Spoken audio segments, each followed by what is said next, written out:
Existe una creencia peligrosa que casi nadie cuestiona. Si el médico dijo que todo está bien, entonces todo está bien. Yo también creí en eso. Incluso cuando algo andaba mal, incluso cuando sentía en el cuerpo que aquello no era normal, escuché que eran solo síntomas pasajeros.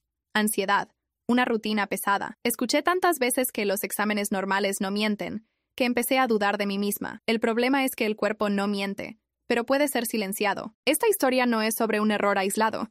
Es sobre un patrón invisible que conduce al diagnóstico tardío. Hace que personas vivan con una enfermedad grave sin saberlo y transforma síntomas ignorados en consecuencias irreversibles. Si alguna vez saliste de un consultorio sintiendo que nadie te creyó, si alguna vez pensaste no sabía qué estaba pasando, pero algo andaba mal, entonces tal vez esta historia también sea en parte tuya. Aquí no hay promesa de un final feliz, pero hay algo raro: conciencia, validación y una nueva forma de mirar la propia salud antes de que sea demasiado tarde. Mi nombre es Ana, tengo 30 y pocos años y vivo en el interior de Texas. Hasta hace poco, mi vida era simple, de esas en las que uno ni siquiera piensa mucho al respecto. Me levantaba temprano, tomaba el café a toda prisa, trabajaba, volvía a casa, repetía todo al día siguiente. Todo parecía normal. Confiaba en mi cuerpo, tal vez demasiado. Si algo me molestaba, pensaba de inmediato que era cansancio, estrés, rutina. Pensé que no era nada. Siempre lo pensé. No sabía qué estaba pasando, pero tampoco creía que necesitaba saberlo. Nunca fui de ir al médico,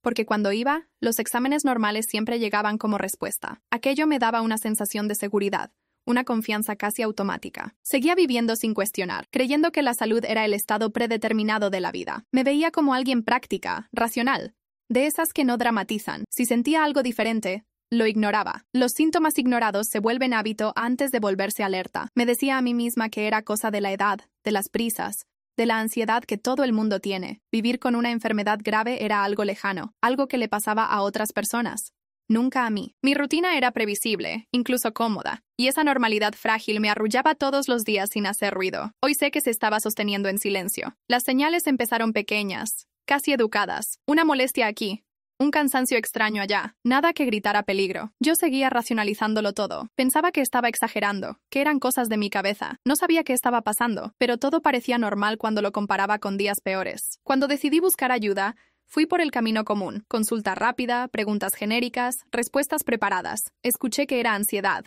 estrés, alimentación. Los exámenes normales llegaron como un alivio temporal. Era como si cada informe dijera que el problema no existía. Y yo quería creer en eso, porque creer era más fácil, pero las señales no se fueron, cambiaron, se volvieron más persistentes. Volvía al médico, repetía la historia, hacía nuevos exámenes, siempre exámenes normales. Cada intento venía acompañado de una esperanza y terminaba con una frustración silenciosa. Nadie tenía respuestas, pero todo el mundo parecía tranquilo con eso, y empecé a sentirme exagerada. Nadie me creyó, aunque no lo dijeran directamente. La sensación era clara. Empecé a dudar de mi propia percepción. Algo estaba mal, pero nadie lo confirmaba. Y cuando nadie confirma, aprendes a callar. Hubo un momento en que casi desistí de buscar ayuda. Pensé que tal vez vivir así fuera la nueva normalidad. Seguía funcionando, trabajando, sonriendo, viviendo con una enfermedad grave sin saber que era grave, hasta que apareció una respuesta, un diagnóstico intermedio, convincente, con nombre técnico y seguridad. Aquello encajaba todo. Sentí alivio. Nunca olvidaré aquel día. En mi cabeza, aquel era el final real de la historia. Pensé que no era nada serio. Mi vida parecía retomada, solo que el cuerpo no acompañó la promesa. Las señales volvieron, más claras, menos negociables. No era pánico, era confusión. Pensaba que aquello no estaba en lo acordado. Aún así, continué intentando creer. Los médicos decían que era parte del proceso, que los exámenes normales mostraban control. Escuché. Estuve de acuerdo. Seguí. Pero algo dentro de mí ya lo sabía. Algo andaba mal. Yo solo no quería escuchar. El día del diagnóstico llegó como un día cualquiera.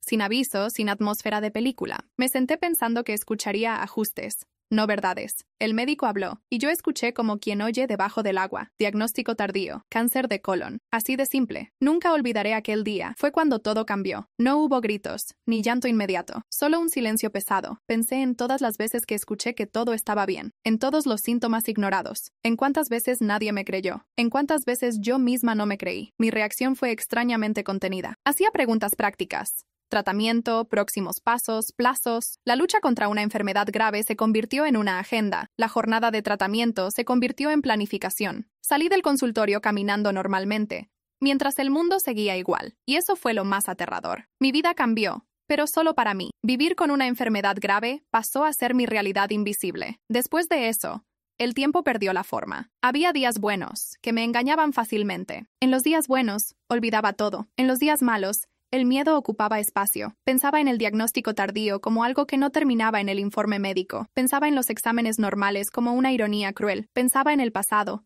en todo lo que parecía normal cuando no lo estaba. Mi identidad comenzó a reconstruirse de forma imperfecta. Ya no era quien era antes, pero tampoco sabía en quién me estaba convirtiendo. El tratamiento avanzaba, pero la mente iba y venía. Avances y retrocesos, esperanza y desconfianza. La amenaza parecía estar siempre allí. Pensaba en la vida tras el diagnóstico sin dibujar finales. Aprendí que el control total era una ilusión cómoda. Hoy escucho más a mi cuerpo, pero sin romantizar. A veces habla claro, a veces confunde. No sabía qué estaba pasando antes. Hoy sé un poco más, pero no todo. Todavía visito el pasado, no solo por culpa, sino porque es parte de esto. Nadie tenía respuestas antes, y eso deja marcas. En cómo confío en los demás, en cómo confío en mí misma. Mi vida cambió de forma definitiva, no solo físicamente, sino en la manera de existir. Cuando me preguntan cómo estoy, la respuesta depende del día. A veces estoy bien, a veces estoy cansada de ser fuerte. La lucha contra una enfermedad grave no es épica, es silenciosa, repetitiva. Nunca olvidaré aquel día del diagnóstico. Pero no es el único día que importa. Otros vinieron después, otros vendrán todavía. No sé cómo termina esto. Solo sé cómo es vivir dentro de ello ahora, entre exámenes, pensamientos y silencios, entre el miedo y la rutina, viviendo con una enfermedad grave, sin cerrar la historia, sin promesas fáciles, solo la experiencia real, sucediendo.